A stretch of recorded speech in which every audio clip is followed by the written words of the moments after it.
चुड़ैल पार्ट 1।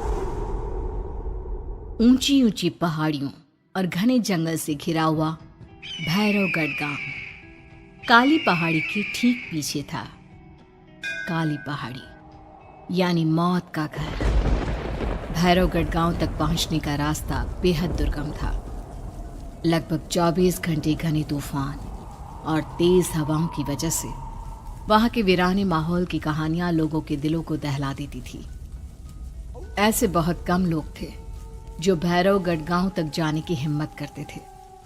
लोगों का कहना था कि इस गांव के आसपास बुरी आत्माओं का साया मंडराता है। गांव के रहने वाले लोगों ने वैसे तो अपनी आंखों से किसी बुरी आत्मा या साये को नहीं देखा था, लेकिन गांव का बच्चा बच्चा इस बात को महसूस कर सकता था कि गांव के ऊपर कोई तो खौफनाक साया मंडरा रहा है। और उसकी वजह ये थी कि उस गांव में जैसे ही कोई लड़का 18 साल का होता, उसके 18वें जन्मदिन की रात ठीक 12 बजे अकस्मात उसकी मौत हो जाती। हर बार ये मौतें बड़े ही रहस्यमयी ढंग से होती और इस बार सरपंच सुमेर के बेटे को 18 साल होने में अब बस 15 दिन बाकी थे। अजी सुनते हैं, हमारा बेटा भी कुछ दिन बाद 18 साल का हो जाएगा। कहीं वो डायन उसे भी खा गई तो। कैसी बातें कर रही हो? जब वो इस गांव में ही नहीं है तो कोई भी डायन या बुरा साया उसका कैसे कुछ बिगाड़ सकता है? उसे कुछ नहीं होगा। हाँ जानती हूँ, आपने उसे पढ़ाई के बहाने इस गांव से बाहर निकाल शहर भेज दिया है, लेकिन ये भी तो सच है ना कि वो बार बार यहाँ आने की जिद करता रहता है। वो चाहे कितनी भी जिद कर ले जानकी, पर मैं उसे इस गांव में कभी वापस नहीं आने दूंगा। मैं नहीं चाहता कि गांव के दूसरे लड़कों की तरह मेरे बेटे की भी अजीबोगरीब ढंग से मौत हो जाए। कभी कभी तो लगता है कि हम सब गांव वालों को हिम्मत करके अपने गांव को इस बुरी आत्मा से छुड़वा लेना चाहिए। लेकिन कौन जानता है आखिर वो खतरनाक साया किसका है? वो काली आत्मा कौन है जो रातों रात हमारे गांव के लड़कों को निगल जाती है? सुमेर और जानकी जब ये सारी बातें कर रहे थे तब रात के लगभग 10 बज चुके थे और हर रात की तरह भैरवगढ़ गांव एक भयानक काले तूफान की आगोश में था। बाहर चल रही तेज हवाएं और बारिश के बीच कभी कभी ऐसा लगता जैसे कोई बुरी तरह से चीख रहा है।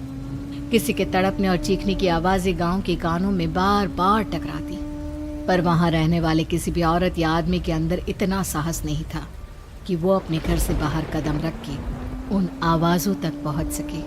सो जाओ जानकी और घर के खिड़की दरवाजे कसकर बंद कर दो। अब जानकी सब खिड़कियां ठीक से बंद करने ही लगती है कि तभी उसे अपने घर के दरवाजे पर जोर जोर से खटखटाने की आवाजें सुनाई देती है। इन आवाजों को सुनकर जानकी और सुमेर के चेहरे डर से पीले और हाथ पैर ठंडे पड़ जाते हैं। जानकी, जानकी, इतनी रात कौन होगा? पता नहीं, ऐसा लग रहा है कोई बुरी तरह से दरवाजा खटखटा रहा है। अरे हाँ, पर किसी की आवाज भी तो नहीं आ रही। क्या करूं? दरवाजा खोल लूं या नहीं? कहीं ऐसा ना हो कि किसी को हमारी मदद की जरूरत हो। लड़खड़ाते कदमों से सुमेर दरवाजे के करीब जाता है और अपने कान को दरवाजे पर रख धीरे से आवाज देते हुए पूछता है, कौन है? कौन है वहां? तभी एक बेहद डराने वाली आवाज उसके कानों से टकराती है। दरवाजा खोलो, दरवाजा खोलो, वरना आज की रात इस गांव में कोई जिंदा नहीं बचेगा। मैं जानती हूँ तुम्हारा बेटा 18 साल का होने वाला है। अगर उसकी जान की जरा भी परवाह है तो दरवाजा खोल दो। इस आवाज को सुनते ही सुमेर घबरा कर पीछे हट जाता है और जानकी को पूरी बात बताता है। कहीं वो डायन हमारे घर तक तो नहीं पहुंच गई? अब हम क्या करेंगे? मुझे दरवाजा खोलना ही होगा जानकी। मेरे पास अब कोई रास्ता नहीं है। इतना कहकर सुमेर डर से अपनी दोनों आंखें कसकर बंद करता है और कांपते हाथों के साथ झटके से दरवाजा खोल देता है। तभी किसी के जोर से हंसने की आवाज सुमेर और जानकी को सुनाई देती है। उस आवाज को सुन दोनों दरवाजे की तरफ देखते हैं और सामने अपने बेटे राहुल को खड़ा देख दंग रह जाते हैं। राहुल के हाथ में उसका मोबाइल होता है जिसमें से वो आवाज बज रही थी। ये क्या मजाक है? और तू यहाँ, तुझे मना किया था ना गांव में आने को, समझ में नहीं आता क्या? 18 साल का होने वाला है तू। माँ, आप लोग भी पता नहीं किन अंधविश्वास भरी बातों पर भरोसा करते हैं। क्या मैं अपने घर नहीं आ सकता? आप लोगों से नहीं मिल सकता? देख बेटा, हमने तुझे किसी वजह से ही इस गांव से दूर रखा था और यहां आकर तूने अच्छा नहीं किया। चल चल चल, मैं तुझे अभी के अभी वापस शहर छोड़कर आता हूं। ओफो पापा, आप बेकार की बातों से परेशान हो रहे हैं। बाहर इतना तेज अंधड़ तूफान चल रहा है, कहीं जाने की जरूरत नहीं है। मैं बस आप लोगों से मिलने आया हूं, कुछ दिन रहकर चला जाऊंगा। दिमाग खराब हो गया है इस लड़के का, नहीं जानता कि इस गांव में ये सुरक्षित नहीं है। किसने कहा था तुझे यहाँ आने को? ये आवाजें सुन, बाहर से जो आवाजें आ रही है तुझे सुनाई नहीं देती क्या? अरे माँ, जब जोर से तूफान चलता है, तेज हवाएं चलती हैं, तो इसी तरह की आवाजें आती हैं। ये बहुत नॉर्मल है माँ।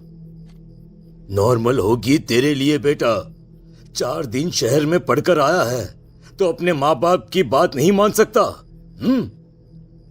माँ, मुझे अभी बहुत जोरों से भूख लगी है, पहले कुछ खिला दो, और रात भी बहुत हो गई है। हम इस बारे में कल बात करते हैं, ठीक है? राहुल के वापस आ जाने से जानकी और सुमेर की आंखों की नींद उड़ गई थी। खाना खाने के बाद राहुल तो अपने बिस्तर पर जाकर सो गया, लेकिन जानकी और सुमेर पूरी रात उसके कमरे के बाहर पहरेदारी करते रहे।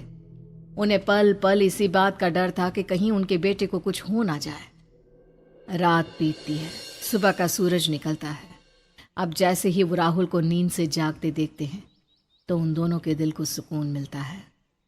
अरे माँ, पापा, आप अभी तक यहीं बैठे हैं? क्या पूरी रात सोए नहीं? जिनकी जवान बेटी की जान को खतरा हो, उन माँ बाप को नींद नहीं आती बेटा। अब तो वापस शहर चला जा। देखो माँ, मैं किसी जरूरी काम से इस गांव में आया हूं, और वो काम पूरा होने के बाद मैं खुद यहां से चला जाऊंगा। काम? गांव में तेरा क्या काम है? पापा, मैं बचपन से ही इस गांव के बारे में बेहद डरावने किस्से सुनते आया हूं, इसीलिए अब मैं उन्हीं किस्सों के ऊपर डॉक्यूमेंट्री फिल्म बनाऊंगा। रिसर्च करना चाहता हूं कि आखिर सच्चाई है क्या। हे भगवान, लो जी, सुन लिया, और भेजो इसे पढ़ने के लिए शहर। मैंने आपसे पहले ही कहा था, मेरी बहन के पास दूसरे गांव भेज दो। ना ये शहर जाता और ना उल जुलूल की बात इसके दिमाग में आती। जानकी और सुमेर राहुल को समझाने की बहुत कोशिश करते हैं, पर वो किसी की बात नहीं सुनता और अपना कैमरा लेकर गांव की पास वाली काली पहाड़ी की तरफ निकल जाता है। अब राहुल जैसे ही काली पहाड़ी पर पहुंचता है, उसकी नजर पहाड़ी के ठीक बीचों बीच बनी एक पुरानी झोपड़ी पर पड़ती है। यहाँ भी कोई रहता है क्या? ये इंटरेस्टिंग होगा। राहुल की आवाज पहाड़ों से टकराकर उसके कानों में सुनाई दे रही थी। उसने चारों तरफ का नजारा देखकर वहां की तस्वीरें अपने कैमरे में उतारना शुरू कर दिया। तभी अचानक राहुल ने अपने कैमरे में खींची हुई तस्वीर को जूम करके देखा, और उसमें उसे जो नजर आया वो देखकर राहुल के होश उड़ गए। क्या सचमुच उस गांव के ऊपर किसी बुरी आत्मा का साया था? क्या राहुल की जान बच पाएगी? क्या देखा था राहुल ने उस फोटो में जिसे देखकर वो दंग रह गया? इन सवालों के जवाब जानने के लिए देखिए इस कहानी का अगला भाग।